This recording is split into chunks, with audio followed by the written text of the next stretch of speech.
Amen. May grace, peace, and love from God our Father and Jesus Christ our Lord be upon all of you. Amen, brothers and sisters. I thank God always. I thank God for giving us a true shepherd. Amen, which is Jesus Christ. Amen. Today's topic, today's title is Thanksgiving. Amen. Ngiyabonga abazalwane egameni lenkosi yethu uJesu Kristu. Ngithi umusa nokuthula mawube nani nonke. Ngibonga ke uNkulunkulu lenkosi yethu uJesu Kristu, umalusi omuhle. Amen bazalwane. Njengoba ngisho isihloko bazalwane, i-Thanksgiving. Njengoba ngeke ngasho ngathi-ke ngizawucala ngifundise ngesingisi ngicede bese ngilandela ngesiZulu. Amen bazalwane. Kuzothi emva kwalesi singisi bese kulandela isiZulu. Amen. Let's go to the book of St. John chapter 10 from verse 9. It reads as follows. This is the words of Jesus himself. Verse 9, I am the door. If anyone enters by me, he will be saved, and will go in and out and find pasture. This is the words of Jesus Christ himself, our true shepherd. Amen. Verse 10, the thief does not come except to steal and to kill and to destroy. I have come that they may have life, and that they may have it more abundantly. In other words, the thief's intention when he breaks into your house, he is there to steal. And if by any chance you find him, he might kill you. He might destroy you and your property. But Jesus came so that we might have life and have it abundantly.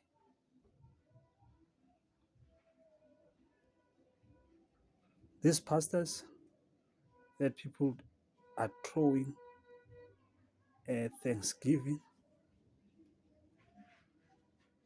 feast, pastors' appreciations, are thieves.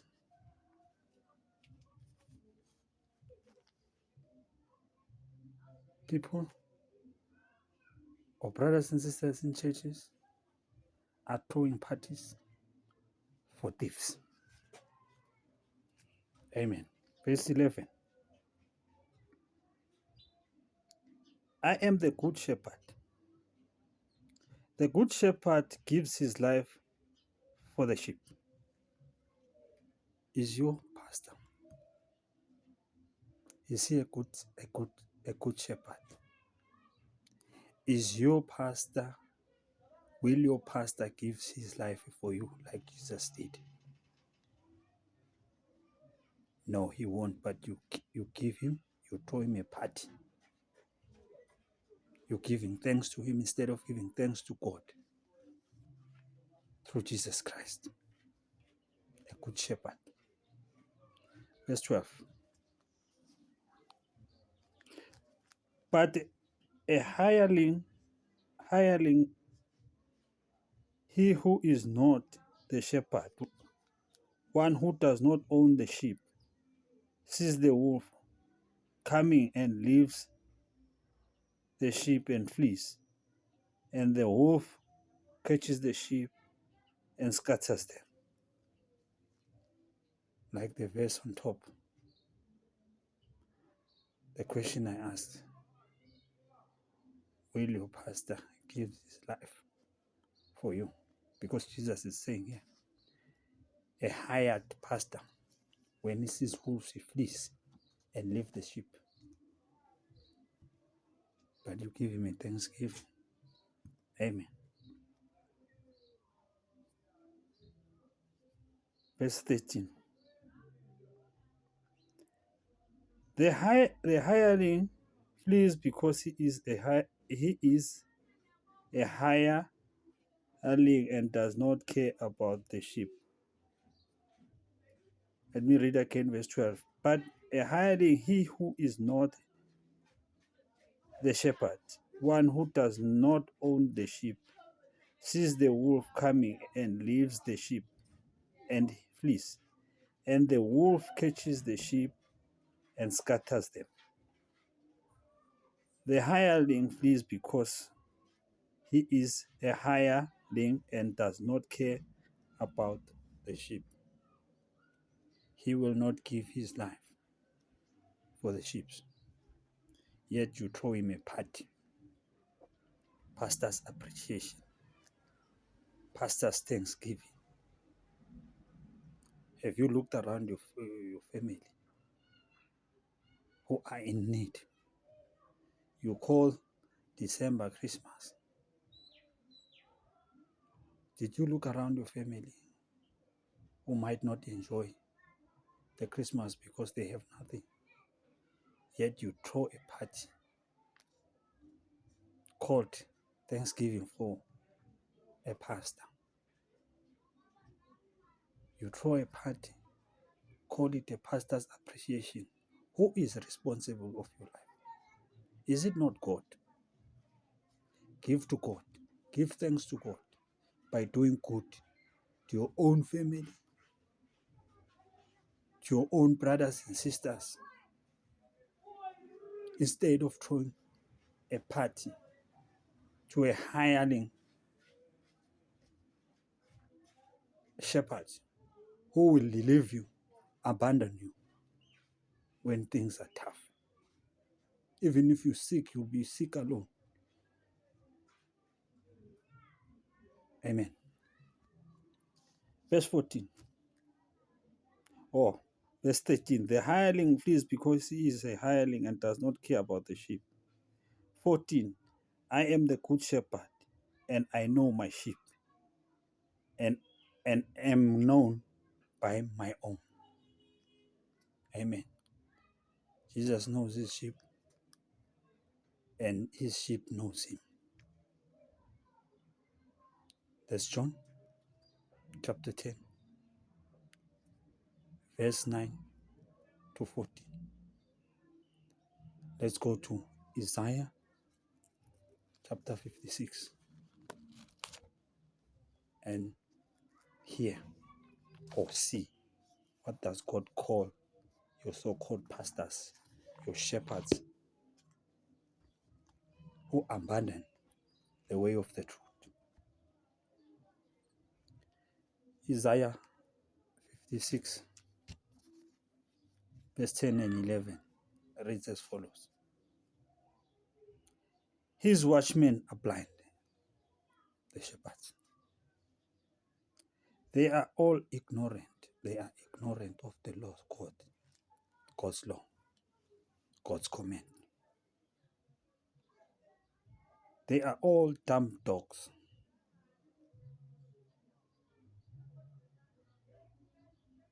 Because of abandoning God's command, they become dumb dogs. They cannot bark. They sleep, lie down, loving to slumber. Verse 11. Yes, they are greedy dogs, which never have enough. A greedy dog. That's not me. That's not Isaiah. That's God himself. He calls your so-called pastors, bishop, shepherds, all the shepherds, greedy dogs who never gets enough. They're not satisfied with the commandment of God that where people give, when they give, they only give once. You don't have to concord many offerings. They concoct many evil offerings. They are greedy dogs. They don't get enough. That's the words of God, not the word of Isaiah, not my word. God calls them greedy dogs who never get enough. Yes, verse 11. Yes, they are greedy dogs which never have enough. And they are shepherds who cannot understand. They all look to their own way, everyone for his own gain, from his own territory. That is the churches, their churches. They look for their own way in their churches, everyone of his own gain, from his own territory. You throw a thanksgiving for a greedy dog. You throw a pastor's appreciation party for a greedy dog who never get enough. You don't give thanks to God through Jesus Christ, our only shepherd who died and rose for our sins so that we might have life abundantly. No, you ignore that. You do it for a pastor. Amen. Isaiah 56, verse 10 and 11. Those are God's word. Verse 11. Yes, they are greedy dogs which never have enough. They steal from pensioners. Remember, Jesus said, a thief's intention is to steal. They steal from widows, orphans. They steal from pensioners, our grandfather and grandmothers. They steal from children, yet you throw them pastors' appreciation parties, pastors' Thanksgiving. You throw a Thanksgiving for a thief, for a dog. That's what God calls them. Yes, they are greedy dogs, which never have enough. They are shepherds who cannot understand. They all look to their own way, everyone for his own gain, from his own territory. They keep God's children in their own churches, their own territory, like birds in a cage. You've been kept like bird in a cage. You've been oppressed from the beginning of the year till now. Yet you want to throw a pastor's appreciation party and give a dog a Thanksgiving. Amen. Let's go to Matthew chapter 7. Matthew 7. Matthew 7, verse 6. These are words for Jesus Christ. Matthew 7, verse 6. Let's just follow. Verse 6. Do not give what is holy to the dogs, nor cast your pearls before swine, lest they trample them under their feet and turn and tear you in pieces. Your greedy pastors, greedy dogs. Jesus here in Matthew 7.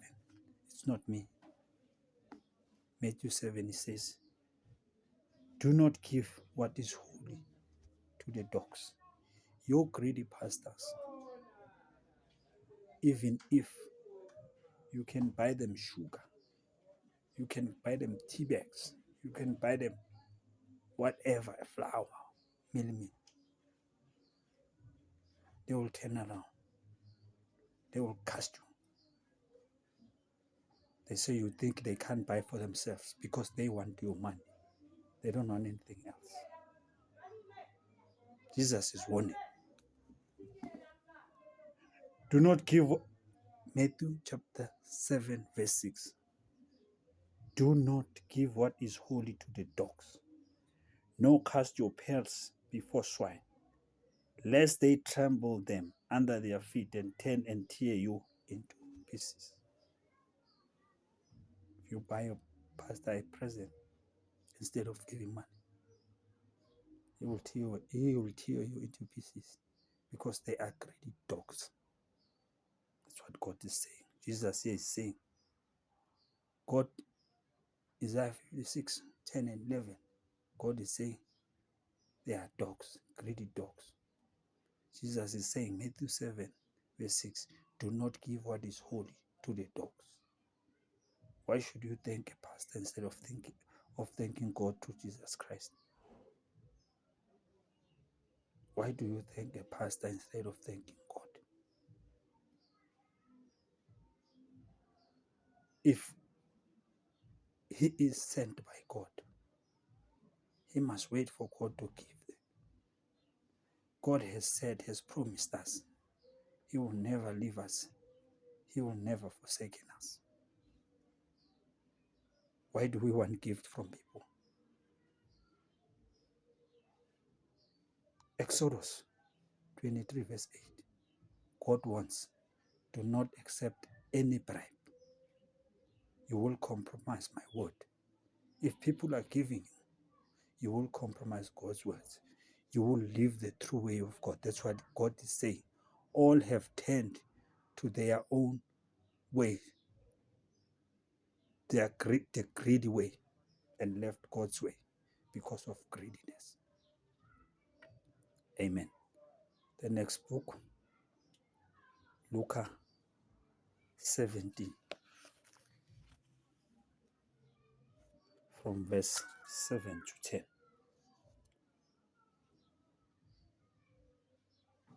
Luke 17, verse 7 to 10. Jesus is asking, he is with his disciple. Remember, we are disciple. I am a disciple. We follow, we imitate Jesus. Verse 7. And which of you, having a servant plowing or tending sheep, will say to him when he has come in from the field, come at once and sit down and eat? In other words, we as disciples, if you have a servant as a disciple, that servant come from tending sheep or from plowing, will I, as the master, tell them to sit down? Will I give him food? Or instead of I give him food, I will tell him, Jesus is saying, but he will not rather say to him, prepare something for my supper and get yourself and serve me till I have eaten and drunk, and afterwards will eat and drink. The opposite. Like the pastors.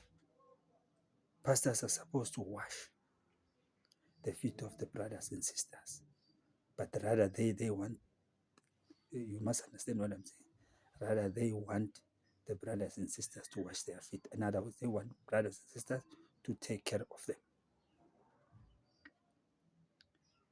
Verse 8. But will he not rather say to him, prepare something for my supper, and get yourself and serve me, till I have eaten and drunk, and afterwards you will eat and drink.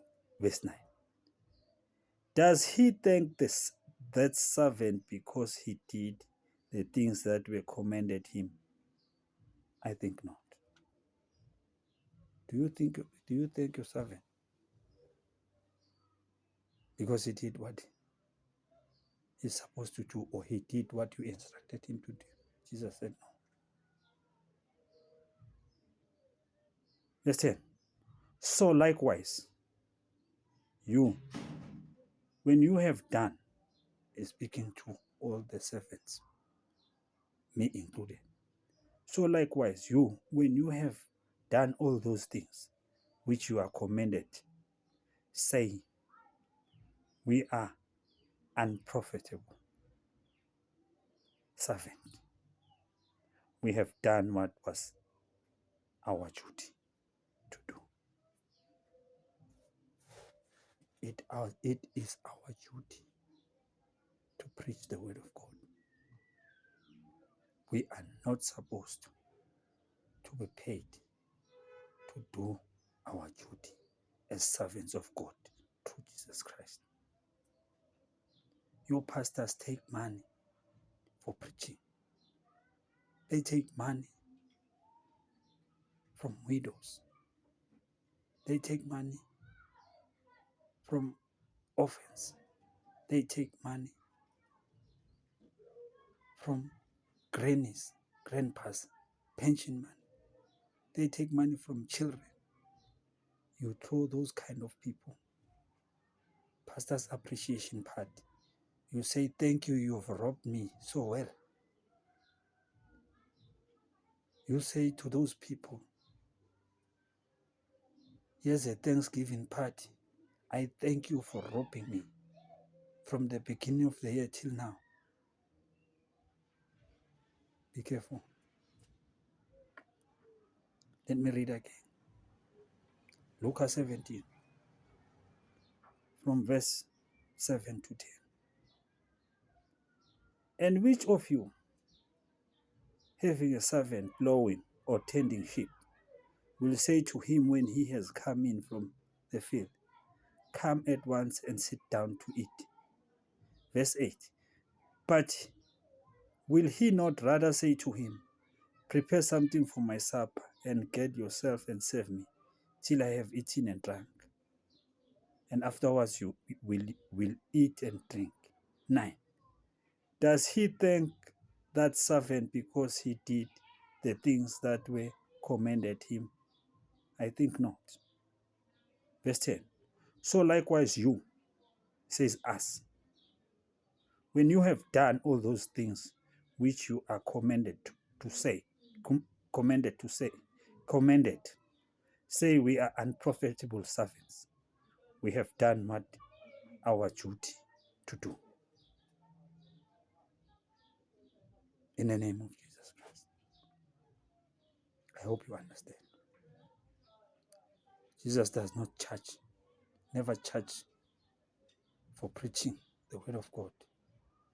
Jesus never take money for healing any sick person. The apostle likewise. The prophets from the Old Testament. God never asked people to ask for money. God will never leave us, will never forsake us. But thieves has entered, have come in before Jesus. They've come to steal and destroy. They have come to cause the word of God to be blasphemed, by people. In the name of Jesus Christ, I thank you. Amen. Bazalwane, umusa nokuthula ovele enkosini yethu uJesu Kristu futhi mawube nathi. Ngiyabonga ithuba, ngibonga uNkulunkulu nenkosi yethu uJesu Kristu, umulisi omuhle nomulisi weqiniso. Amen bazalwane. Indaba yethu ila kuma Thanksgiving bazalwane. Ubani kahle hle ekumele kahle hle simbonge? Ubani mzalwane okuthwele ukusuka unyaka uqala, undlule ezintweni ezinzima kakhulu empilweni yakho, undluliswe umfundisi, udluliswe ubhishophi, udluliswe umamakho, udluliswe ubabakho, udluliswe abantu bakho, udluliswe umkakho, okanye udluliswe uNkulunkulu kulo bunzima obukhulu. Kungani makufika kuphela unyaka ubonga umfundisi ukwenzile? Abazalwane abaningi bayakhala. Bazalwane, imizi eminingi usathande uyasebenza ngamasonto, ichithwe amasonto. Out of 100 yemizi, imizi eyi-98 ichithwe, imishado ichithwe amasonto. Out of 100 i-98 yemizi ihluphekiswa amasonto.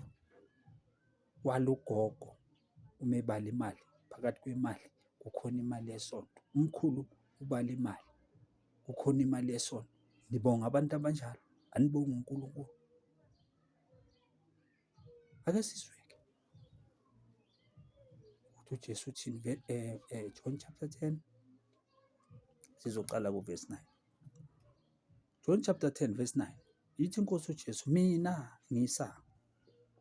Uma umuntu engena ngami uyakusindisa, angene aphume afumane idlelo.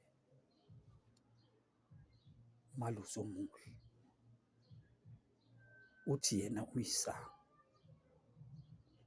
uthi uma umuntu engena ngaye uyakusindiswa, angene aphume afumane idlelo. Wena ubonga umfundisi, uyokufaka apha umfundisi, kukuphi la yokufaka khona? Ngoba nangu umuntu omiswe uNkulunkulu. Uvesi 9 uthi uma umuntu engena ngami uyasindiswa, awuyongena ngumfundisi. Verse 10 ithi inkosi uJesu, isela kalizi kungokweba nokubulala nokubhubhisa. Amasela abafundisi bendaba enibabongayo, uthi bangazanga ukuzotshontsha phela nokubulala, but uzithi beze ukuzobulala nokubhubhisa. Uma wambhaqa ukuthi uyebo umfundisi, ubona kubulawa namhlanje abafuni beqiniso, ngoba bazoweba, bazobulala, bazobhubhisa. Kodwa sinoJesu, uthi uJesu, ngize ukuba babe nokuphila, babe nakho ukuchichima. uJesu uze nokuphila, uze nokuphila ukuthi sibe nako ukuchichima. uJesu lo uNkulunkulu asiphena ngesihle, uye osiholayo, uye osivikelayo. Labafundisi bafuna ukusihlwitha yona le mpilo echichimayo ukuze nikhonze bona, yingakho nibabonga. Kodwa impilo ithi iBhayibheli, akekho phakathi kwethu osiphilelayo. Noma siphila siphilela inkosi uJesu, noma sifa sofela uJesu. Kodwa kubonga uJesu, kubongwa abafundisi abaniphangayo. Ngiyabonga, ngikwenzela i-Thanksgiving, ngibonga ukuthi ungiphange kamnandi kusuka ngoJanuwari kuze kufike lesi sikhathi. Ngisho njalo phambi kwamehlo kaNkulunkulu, animsaba uNkulunkulu.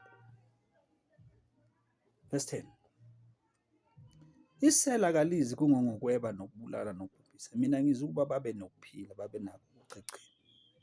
Verse 11 ngingumalusi omuhle. Umalusi omuhle udela ukuphila kwakhe ngenxa yezimvu. Umfundisi wakho uyayidela impilo yakhe ngenxa yakho. Lo omenzela i-Thanksgiving uyakudela yini ukuphila kwakho ngenxa yakho? Ngoba abafundisi benu akunandaba ukuthi ukhonze kuyisikhathi esingakanani. Uma unomcimbi idili, kufuneka umdizele lento ukuthi fanele nimhlabele. Abanye abafundisi abazalwane nabavelelwe inhlekelele, usizi, babheka ukuthi ubenikela kanjani, ngoba baqamba ley'nkonzo lezi ekumele nikhiphe imali right through. Uma ungakhiphanga kwenye akakusakunaki wena. Kodwa uma kufika uDisemba umenzela i-Thanksgiving, uyayideserva yini na? Umbuzo uthi uJesu uthi ngingumalusi omuhle. Umalusi omuhle udela ukuphila kwakhe ngenxa yezimvu. Kobuza abanye abazalwane uma ngabe awukaphoxeki, usazokuphoxa labafundisi laba abadla imali ey'ntandane nabafelokazi, abadla imali yamakhehla nezalukwazi, abafuna imali yabantwana bathi babenzele inkonzo yabadla. Usazokuphoxa, usazokushiya phansi. Verse 12 ithi umalusi okhokhelayo engesiye umalusi, izimvu zingesizo ezakhe, ebona impisi iza, ushiya izimvu abaleke, impisi izibhozomele izihlakaza. Uyazi kubuhlungu kanjani abantu bakwazi ukuthi ukhonza kulo baba, ebesethi yena imingcwabo yabantu akayihambi, athumele ijunior. Kodwa wenzela yena, wena awenzeli ijunior i-Thanksgiving, wenzela lowo muntu ongeze emngcwabeni, ungayihambi imingcwabo, ubhishophu uhleli wenzela yena i-Thanksgiving. Hlakanipha mzala, uNkulunkulu uzokumuka le mali yakhe akunika yona, uzokumuka.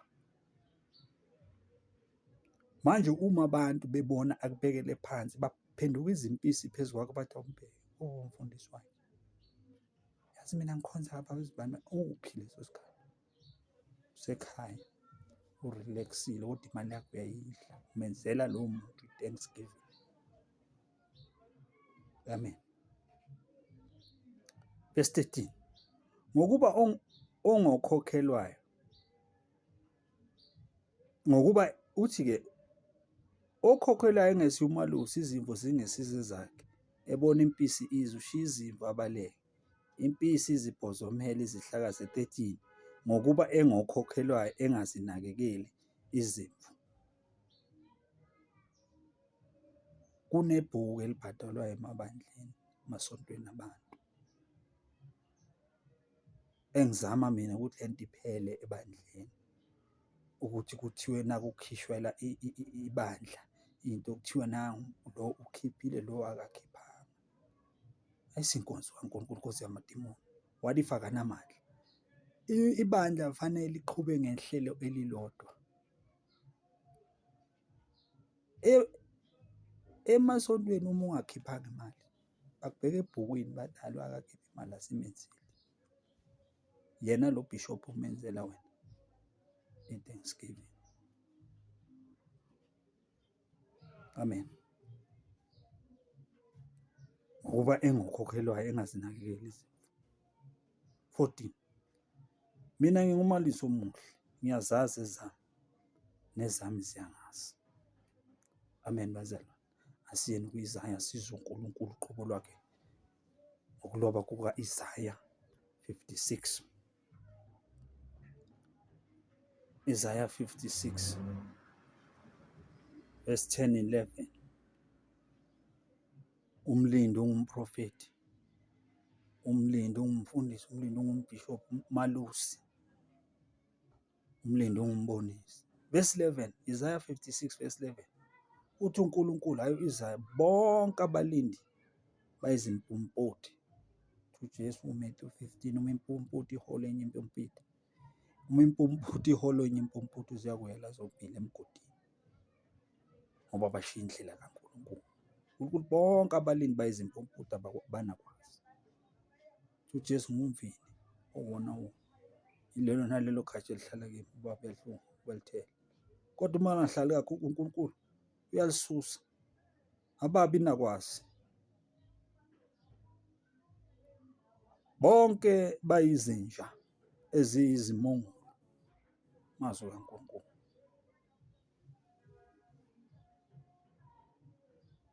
Abakwazi ukukhonkotha, balala bephupha, bathanda ukozela, bathi bangaphanga, badle, badakwe, balale. Ngale kuJeremiya ithi banonile, banonisa ukuphanga abantu, bayizimungulu, abakwazi ukukhonkotha, balala bephupha, bathanda ukozela. Verse 11, yebo, kusho uNkulunkulu, yebo, bayizinja ezihahayo, abakwazi ukusutha, baqambe inkonzo ezingapheli, benza inzuzo ngazo, bahalela imali yabazalwane, bahalela imali yabazalwane, bafisa imali yabazalwane, abakwazi ukusutha, abakhawuli. Le nkonzo kuthiwa inkonzo, i-Thanksgiving Pastors Appreciation, umqondo wabo asiwabazalwane, bahalela amabhonasi abazalwane, kodwa bathi bazi u-Exodus ukuthi ungafisi lutho lomzalwane wakho, uthi uNkulunkulu bayizinja ezihahayo abakwazi ukusutha. Yebo, laba bangabelusi abangenakuqonda baphendukele bonke ezindleleni zabo ngenxa yenzuzo embi. Kube yiloyo naloyo enzuzweni yakhe, bonke kanye kanye. Ngishilo ngaphambilini ngikhotha amazwi eNkosi uJesu uthi bangakholwa kanjani badumisana bebodwa. Akekho phakathi kwabo kumele abafelokazi ney'ntandane. Akekho phakathi kwabo okumela amakhehla nezalukwazi ababheji nazo, ngoba bayibhizinisi enkulu labantu kibo. Amakhehla nezalukwazi athanda uNkulunkulu noJesu. Uma uthe inkonzo kaJesu noNkulunkulu, lezi nja zenza ngabo inzuzo. Abafelokazi ba-vulnerable ngoba bakhuleka uNkulunkulu ubusuku nemini, kodwa manje baphangwa yilezi nja ezishiwo uNkulunkulu ngama-thanksgiving, imigodoyi ngama-thanksgiving. Baphanga abafelokazi ney'ntandane, baphanga amakhehla nezalukwazi imali kaphensheni. Ngabe kuya ngami, ngabe babonga uMaphosa uma bangakwazi ukubonga uNkulunkulu, ngabe babonga uMaphosa no-government, bablowela uMaphosa ama-kisses labogogo nabomkhulu bathi siyabonga siyitholile i-grant soloku unyaka uqala uze uyaphela-ke. Kodwa ubonga umuntu ebekakuphanga from January kuze kufike lesikhathi. Uyeke ukubonga uNkulunkulu okundlulisa ezintweni ezinzima, okuthwele uNkulunkulu noma kunzima noma bowulamba wakuthwala uNkulunkulu wadlula kulezo zinto. Uma ungayibala nawe ungathwala ikhanda. Uma ungayibala yazi ungangikhomba uNkulunkulu uthi yazi baba mali uNkulunkulu ngimbonile. Ngithi mina sisi umbone bhuti umbone. Uthi yazi ube la eceleni kwami. Ngendlela engihluphe ngayo bengingasho ukuthi unyaka uzophela. Kodwa uthatha loko kubonga ukunika umuntu ebekakuphanga, awuniki uNkulunkulu ukubonga ngeNkosi uJesu uMalusi omuhle. uNkulunkulu usinika uMalusi omuhle. UJesu uzokhulula abantu emandleni obumnyama ababalawula ngabo. Ngizokufundisa mzalwane ukuthi ukhonzwa kanjani uNkulunkulu, kodwa ngiyakholwa uyazi ukuthi iNkosi ithi noma nibabili noma nibathathu ngikhona phakathi kwenu. Ungancenga umuntu, umncengelani, ngoba ugula uyagula akafika kuphuphuthe uphole. Uyobonga umuntu obekakuphanga. Kusho iNkosi akusho mina. Isaya 56 verse 11. Yebo bayizinja ezihahayo abakwazi ukusutha labo pastor, labo bishop, lababonisi no matter bayizinja ezihahayo. Badla imali yezalukwazi, badla imali yamakhehla, badla imali yabafelokazi, badla imali yey'ntandane. Uthi uPhawuli bazenza abathobile embombolo. uJesu uthi nina nizishaya abalungile emehlweni abantu, kodwa uNkulunkulu uyazazi izinhliziyo zenu, ngoba ngaphakathi nibonakala ninjengezimvu kanti ngaphakathi niyimpisi ezihahayo. Uyomenzela i-thanksgiving, uyamkhuthaza ukuthi next year abafuna ukuza ebandleni barobheke. Yini enikhonzisa abantu kabuhlungu nizenza ngathi ninemali? Verse 11, Isaya 56 verse 11. Yebo bayizinja ezihahayo abakwazi ukusutha. Yebo laba bangabelusi abangenakuqonda baphendukele bonke ezindleleni zabo, kube yiloyo nalowo enzuzweni yakhe, bonke kanye kanye. Ngiyakubonga umuntu onjalo menzele i-Thanksgiving inja. Kusho uNkulunkulu, akusho u-Israyeli, akusho. Nikhonzise abazali bani kabuhlungu ngale R100 yami. Hhayi mfundisi, uyashumayela. Onganayo i-R100 uyacwaswa ebandleni ngenxa yakho. uNkulunkulu usazokubuka. Uyohlupheka ukhonze ungasonti, ungalovi uhlupheke. Matthew chapter 6. Matthew chapter 7 verse 6. Matthew chapter 7 verse 6. So uNkulunkulu ngale bayizinja. Matthew chapter 6 verse chapter 7. Matthew chapter 7 verse 6. Uthi uJesu, kusho uJesu qobo. Ngale ngoJesu. Ngiyeza ngoNkulunkulu encwadini kaIsaya. Ithi indodana kaNkulunkulu uJesu inkosi yami ithi ku-verse 6, Matthew 7 verse 6, ninganiki izinja okungcwele. Ubukhuleka koNkulunkulu. Waze wakungcwelisa uNkulunkulu, mhlawumbe wawuthola umsebenzi, wathola ukuphila, uyobonga umuntu, inja ephangayo.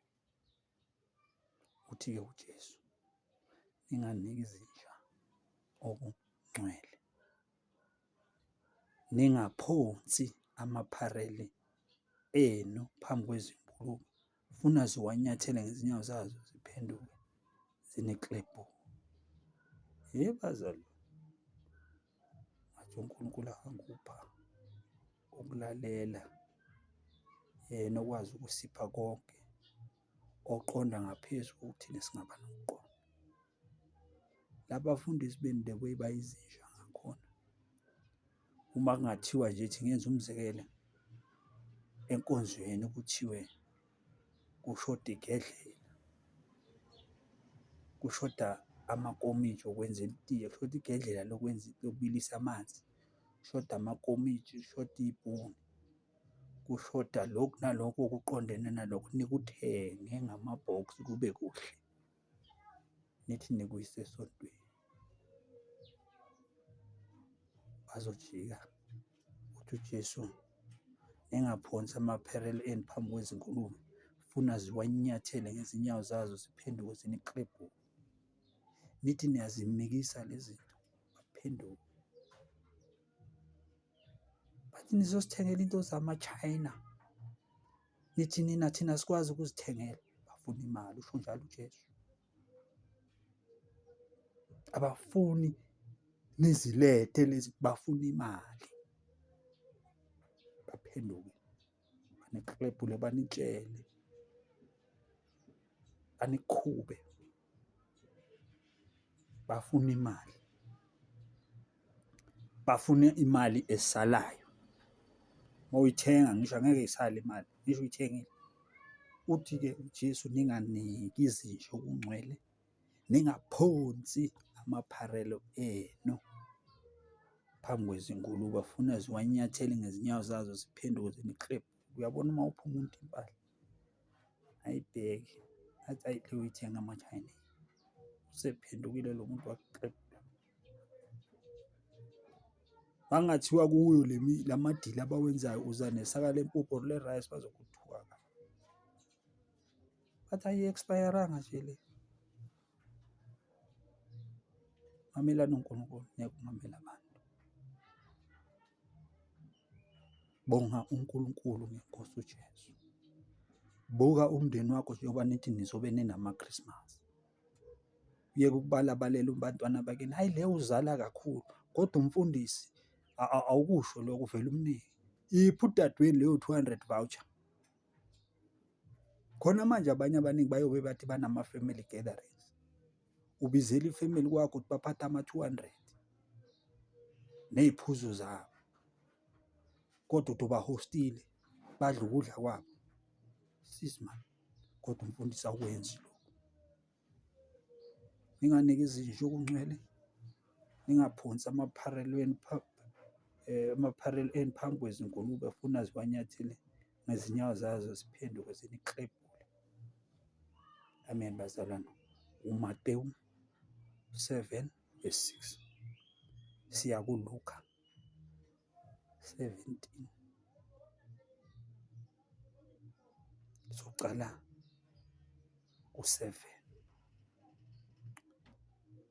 Luka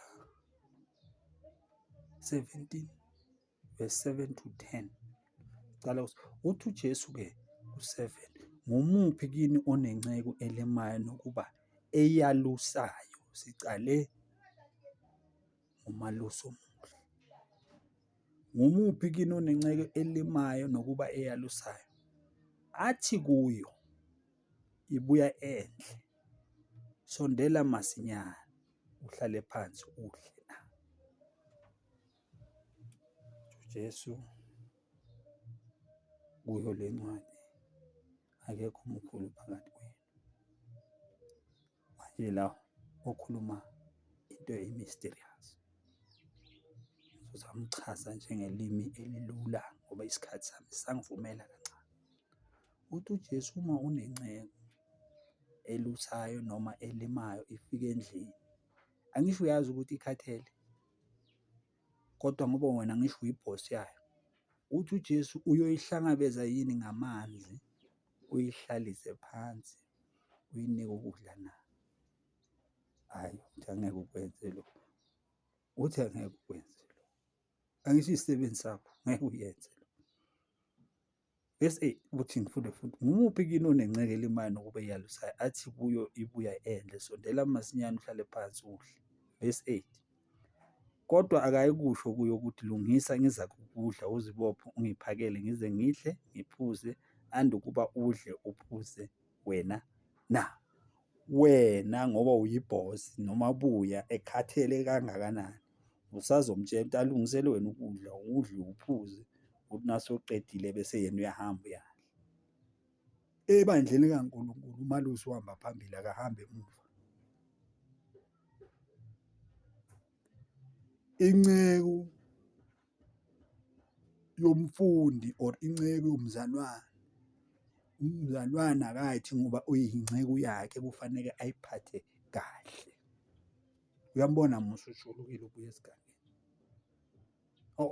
usamnika i-chance ukuthi yena aphuze adle bese uyakubuza, uzoza azokubuza athi ngakwenzelani Mthembu, bese uthi hhayi so-right, athi hhayi ungangenzela namuhla ngoba ubuye endle, ukuthi umcashile akusho ukuthi uyisigqila. Inkonzo yethu egameni lenkosi uJesu. Ngumuphi kini onenceku elimayo nokuba eyalusayo, athi kuyo ibuya endle, sondela masinyane uhlale phansi udle. Kodwa akayikusho kuyo ukuthi lungisa ngiza kukudla uzibophe ungiphakele ngize ngidle ngiphuze, andukuba udle uphuze wena na? Verse 9, uyayibonga yini inceku ngokuba yenzile ekuyaliweyo na?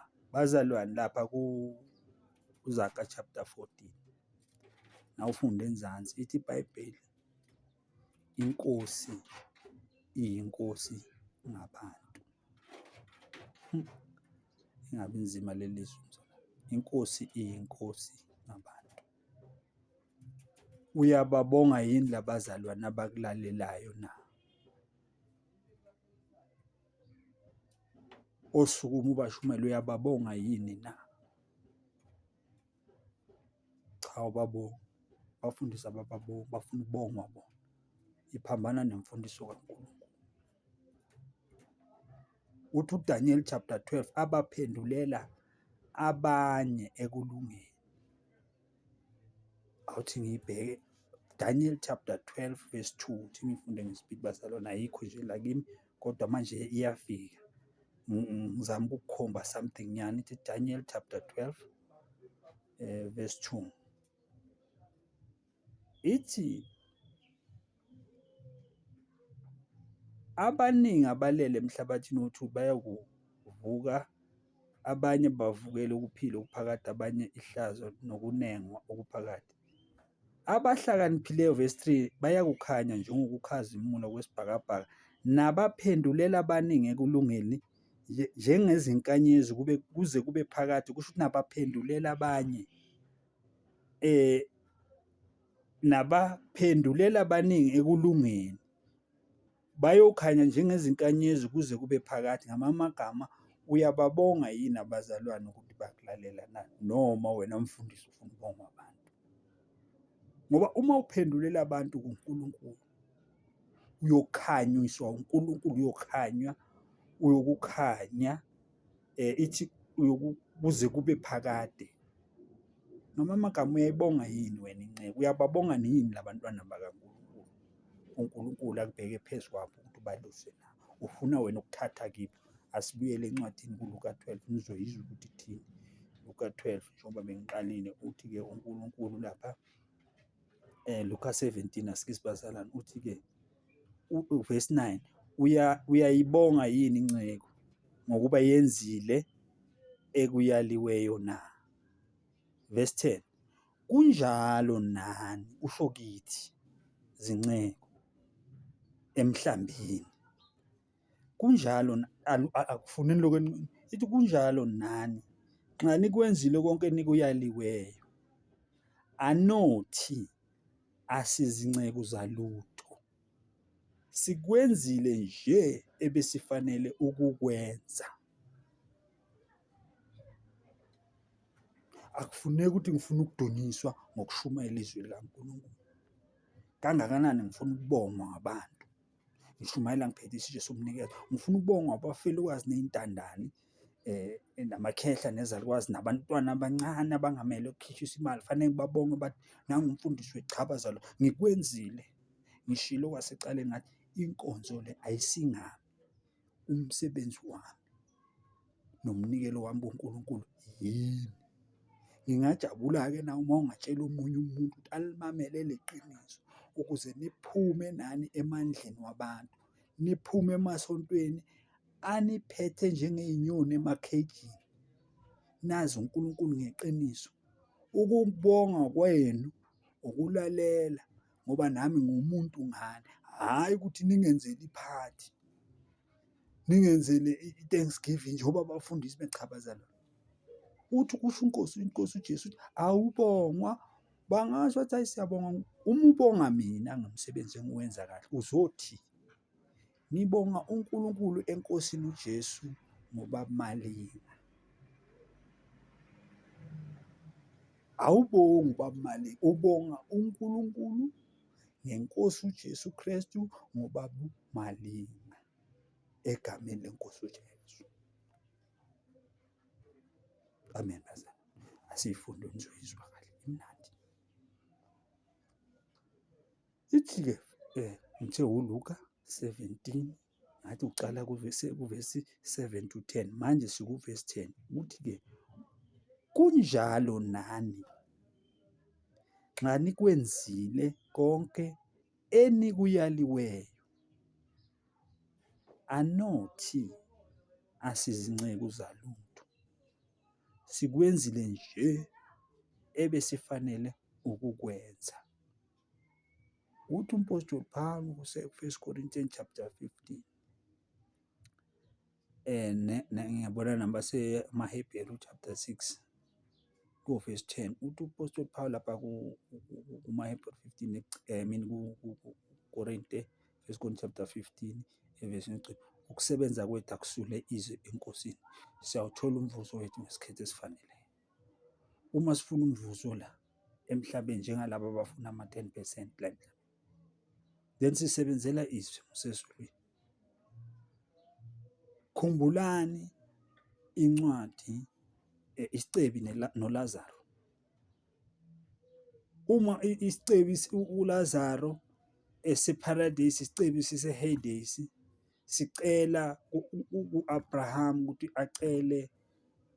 atshele uLazaro agqobhoze isihloko somunwe emanzini, amphuzise ulimi lakhe ukuthi u-Abraham, khumbula wena usesemhlabeni, wakwamukela udumo. Noma umuntu anganotha la emhlabeni, anothe ngezwi nje likaNkulunkulu ngokuphanga abantu, akanawo umvuzo embusweni kaNkulunkulu. Bongani uNkulunkulu egameni lenkosi uJesu ngami. Egameni lenkosi yethu uJesu Kristu, umusa ube nani nonke bazalwane. Nibonge uNkulunkulu ngeNkosi uJesu, ngemisebenzi yey'nceku zayo. Egameni lenkosi uJesu Kristu, amen bazalwane.